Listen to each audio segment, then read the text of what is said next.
Hey Axis and Allies players, the good captain here, and welcome to a review of France and UK's round 4 and the execution of the Ottoman round 4 in this game of Axis and Allies 1914 played against a human opponent. Uh, Before I go into France and UK, I have to uh,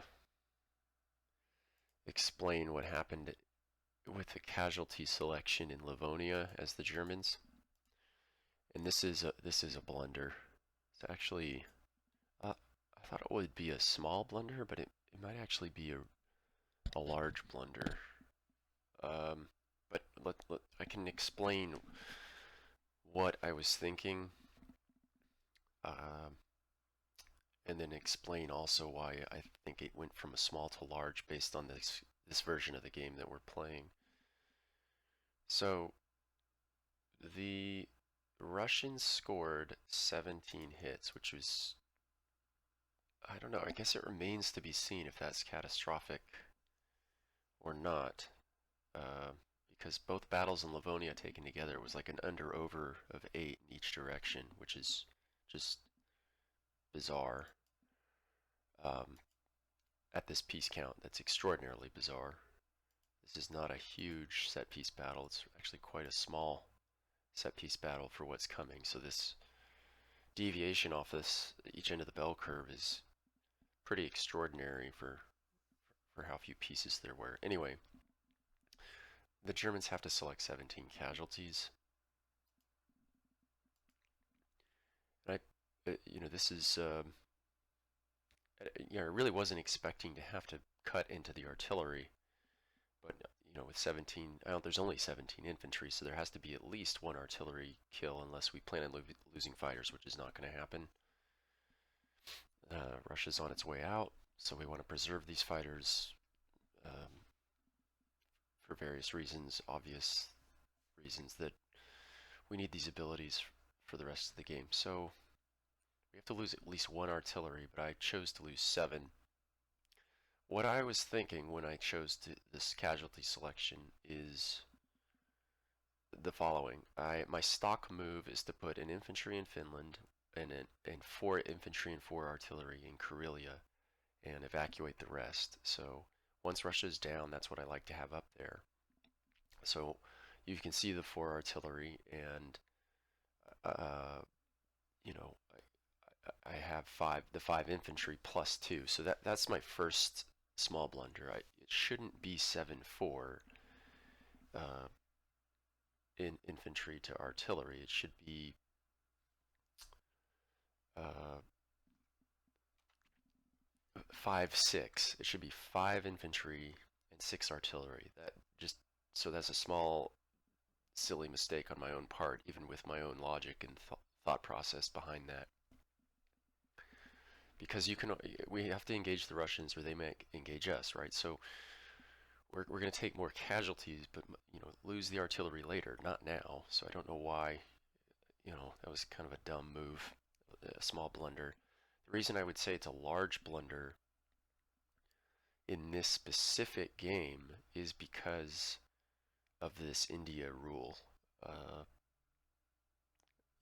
I'll forgive myself for this because I, this is a very awkward for me. It's not for me, but it changes the face of the game. Like the money being spent up here means that the UK is obviously going to build more transports, and if that transport fleet, or when that transport fleet is in C Zone 9, it's going to be able to project its power up into Karelia. So 4-4, 4 artillery, 4 infantry defense in Karelia under normal circumstances is plenty to deter any kind of move up there. But in this game, it's likely not going to be enough, or it may not be enough, because again, most of the British money is going to be spent around the Isles. So I obviously wasn't thinking about that at all when I made this casualties selection. The other reason, and that's it for that. But the other reason you sometimes want to keep infantry over like again, this is a non-intuitive casualty selection. Let's just go back to the Russians.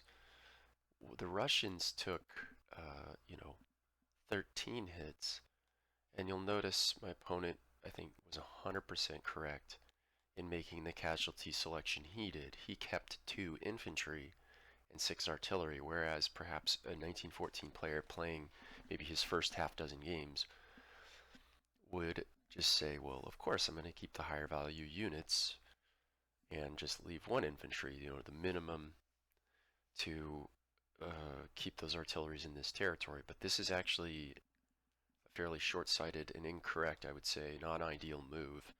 The reason the Russian player keeps 2 infantry at this point is so that he can leave a blocker in Livonia and take his artillery into Karelia.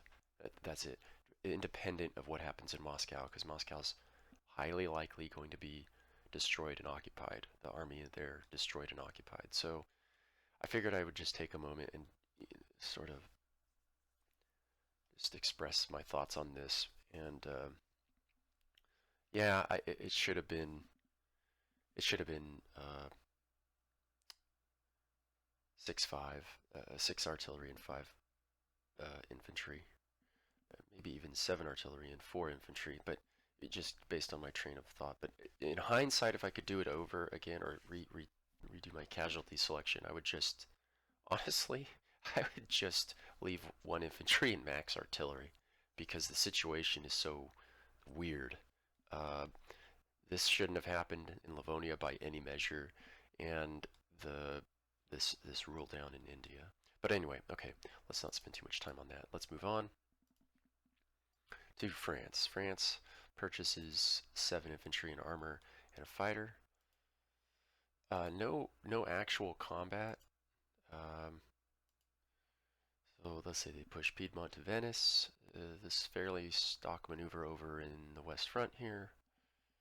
And let's check out Africa. So, right, okay, so then they sea lift their units back to the north. They're coming out from the bottom of the map there. So, yeah, okay. Place units turn complete. Collect 33. Okay. The British.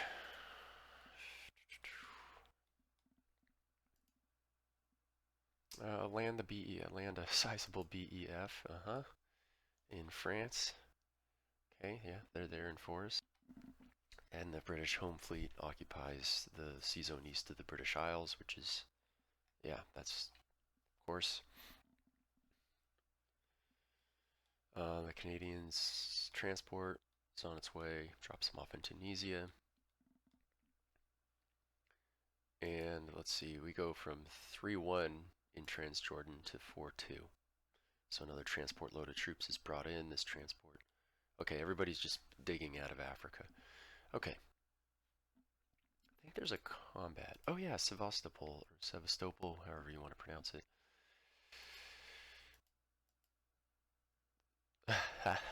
The British bury that guy, and the Ottomans fail to make a hit. Okay, so no big deal. So then we get to the current turn, which is the Ottoman turn. I am gonna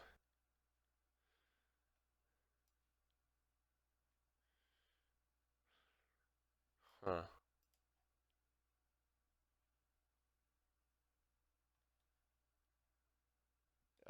Let me take a pause and study this. Yeah, due to my general inexperience with this rule and its effect on the game, and given what's happened up north, the good, the bad, whatever, and in between, and the blunders, I'm gonna just go ahead and take a bold step and spend all my money. 311, and I'm gonna purchase an Ottoman fighter. Not normally something I do or used to, but not in anything like a recent game. And we'll push all our pieces into Transjordan, blocker Arabia and Meso. Bring these assets. Actually,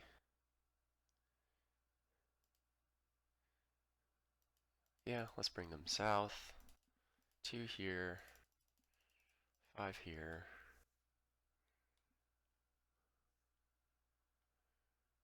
And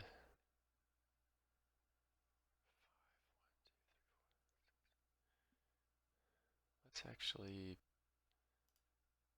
3, 4. Yeah, we'll leave an extra infantry in Constantinople. Okay, so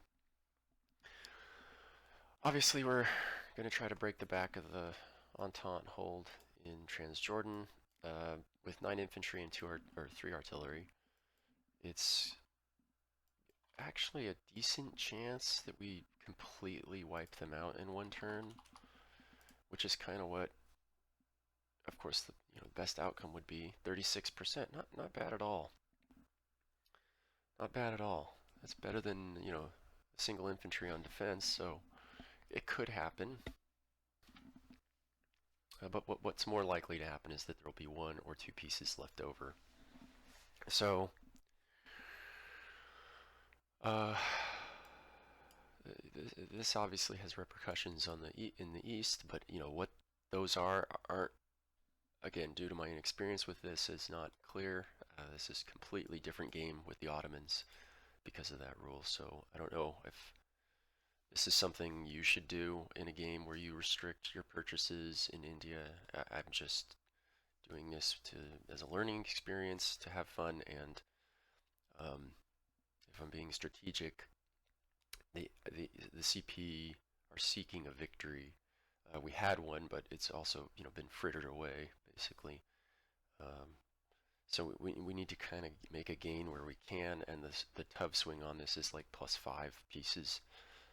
So that's it. We're gonna roll and see how lucky or unlucky we get. This is a fairly par roll, I believe. 10 hits is the most common. Let me check. Yeah, 10 or 11 hits. So um, fairly stock performance. Okay, my opponent says he wants to keep 1 infantry and 1 artillery, both British. So what are we expecting on the way back? 9, 10, 11, 12. We expect 6 hits. Okay, so they scored 1 under. Okay, so yeah, that's a tactical victory, but uh, not no ground gained. In other words, we're not going to be able to jump Egypt next turn. So anyway, that's all right. We're not too far from the base. We can still turn around. Let's go ahead and drop some pieces.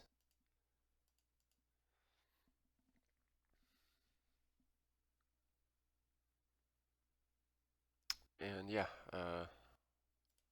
call it done. And that's it. So thanks for watching this. All the best from the good captain, and bye-bye.